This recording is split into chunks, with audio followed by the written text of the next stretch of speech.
Found my girlfriend cheating on me with my close friend. I have him arrested and ghosted her. Part 2. When I returned to my hometown the next week, I started to put the remainder of my plan into action.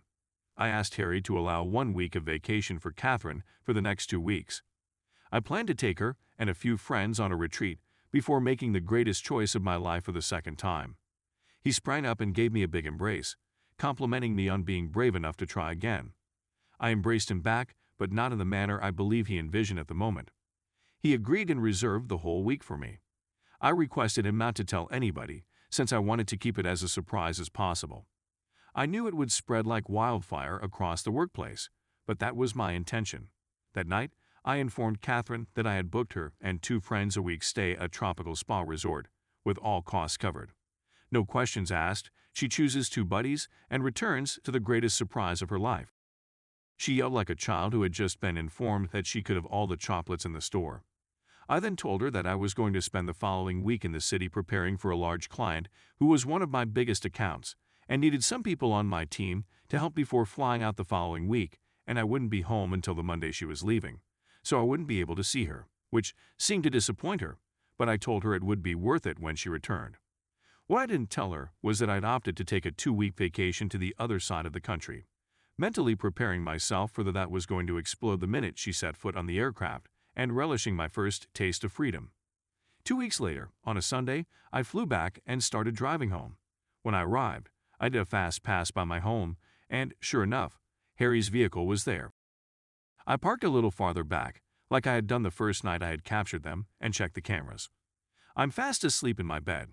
To be honest, it was no surprise since I had often filmed them doing this over my 2-week absence. I immediately made my first call to the police, which was blocked by my caller ID.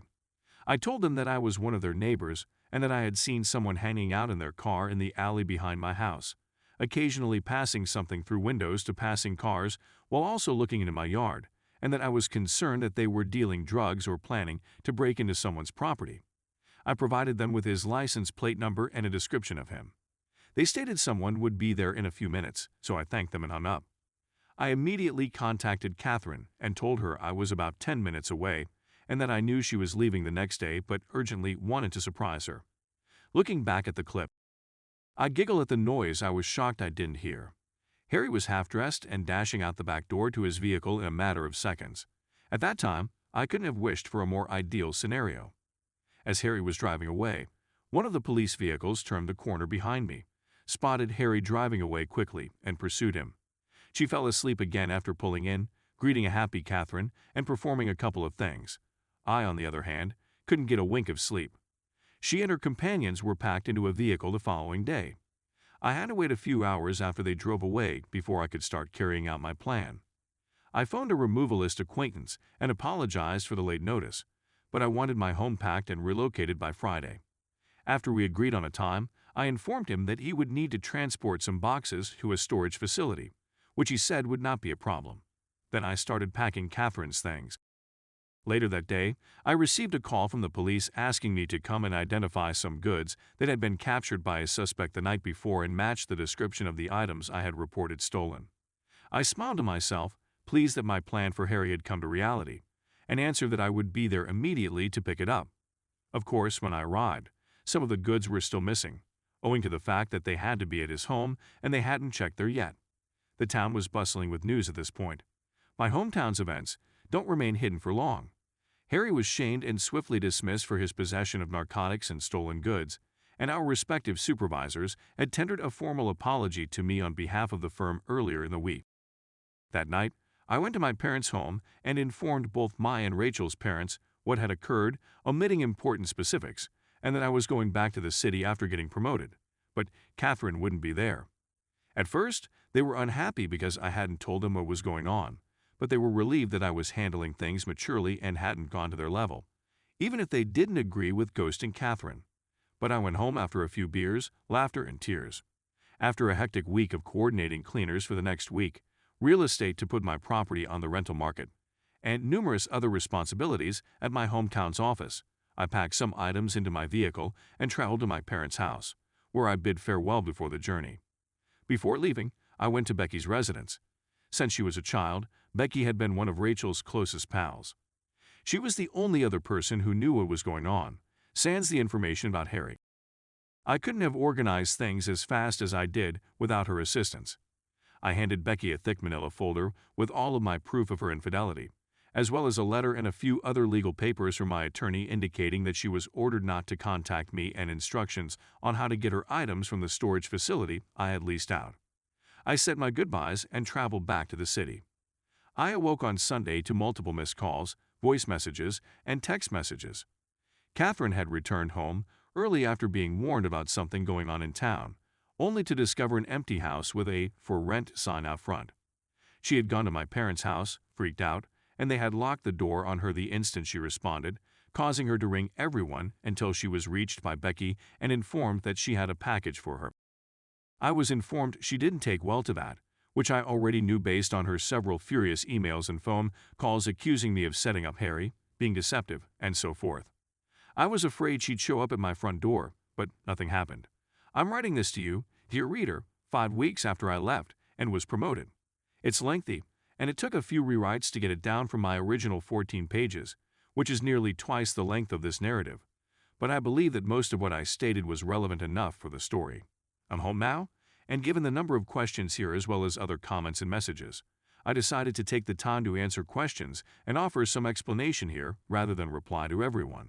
So one of the topics I'm often asked about is what happened to Harry, why I was so harsh on him, and why I would implicate myself, particularly on the internet.